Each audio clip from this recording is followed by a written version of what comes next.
অন্তর্বর্তী সরকারের প্রধান উপদেষ্টা হিসেবে দায়িত্ব নিয়ে ডক্টর মোহাম্মদ ইউনূস একের পর এক সাফল্য দেখিয়ে চলছেন।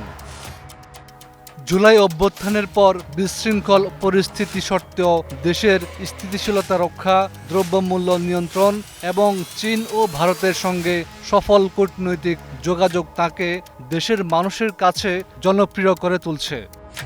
কেসারেন শেকড় থেকে শিখরে। সাধারণ মানুষের বিশ্বাস, তার নেতৃত্বে বাংলাদেশ আন্তর্জাতিক অঙ্গনে আরও দৃঢ়ভাবে মাথা তুলে দাঁড়াতে পারবে। অনেকে চান তিনি যেন আরও অন্তত ৫ বছর রাষ্ট্র পরিচালনায় থাকেন।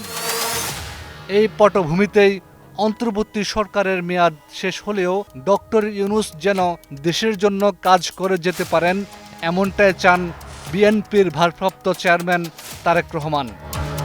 তিনি মনে করেন জাতীয় স্বার্থে ডক্টর ইউনূসের মতো অভিজ্ঞ ও গ্রহণযোগ্য ব্যক্তিত্ব রাষ্ট্র পরিচালনায় অপরিহার্য। শুক্রবার ঢাকা থেকে প্রকাশিত একটি জাতীয় দৈনিককে দেয়া এক সাক্ষাৎকারে বিএনপির পররাষ্ট্র উপদেষ্টা হুমায়ুন কবির বলেন, দেশকে কিভাবে এগিয়ে নেওয়া যায় সেই বিষয়ে ডক্টর ইউনূসের পরামর্শ অত্যন্ত গুরুত্বপূর্ণ। শুধু তিনি নন, তারেক রহমান আরও অনেককে সঙ্গে নিয়েই রাষ্ট্র পরিচালনার অভিপ্রায় প্রকাশ করেছেন। জানা গেছে, লন্ডনে ডক্টর ইউনূস ও তারেক রহমানের মধ্যে সাম্প্রতিক বৈঠকে বিএনপির স্থায়ী কমিটির সদস্য আমির খুসরু মাহমুদ চৌধুরী এবং হুমায়ুন কবির উপস্থিত ছিলেন। বৈঠকে দেশের ভবিষ্যৎ রাজনৈতিক কাঠামো, অভিজ্ঞ নেতৃত্বের গুরুত্ব এবং সব দলমতের মানুষের অংশগ্রহণে রাষ্ট্র পরিচালনার কৌশল নিয়ে আলোচনা হয়।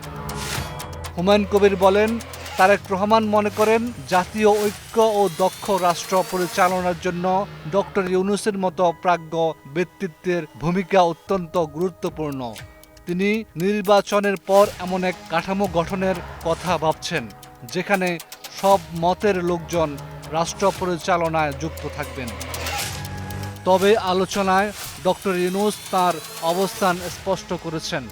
গত বুধবার লন্ডনে এক সংলাপে তিনি বলেন, নির্বাচনের পর গঠিত সরকারে আমার অংশগ্রহণের কোনো আগ্রহ নেই। আমাদের কাজ হলো একটি শান্তিপূর্ণ ও সফল ক্ষমতা হস্তান্তর নিশ্চিত করা। কেসারেন শেকড় থেকে শিখরে। তবে বিএনপি মনে করে তার আন্তর্জাতিক পরিচিতি, কূটনৈতিক দক্ষতা ও নিরপেক্ষ ভাবমূর্তি ভবিষ্যতের রাষ্ট্র নির্মাণে গুরুত্বপূর্ণ ভূমিকা রাখতে পারে। বৈঠকে তারেক রহমান বিএনপির ঘোষিত ৩১ দফা সংস্কার প্রস্তাবের আলোকে সব দলমতের মানুষকে রাষ্ট্র পরিচালনায় সম্পৃক্ত করার লক্ষ্যের কথাও পুনর্ব্যক্ত করেন। হাফিজুল্লাহ, ২১ টেলিভিশন।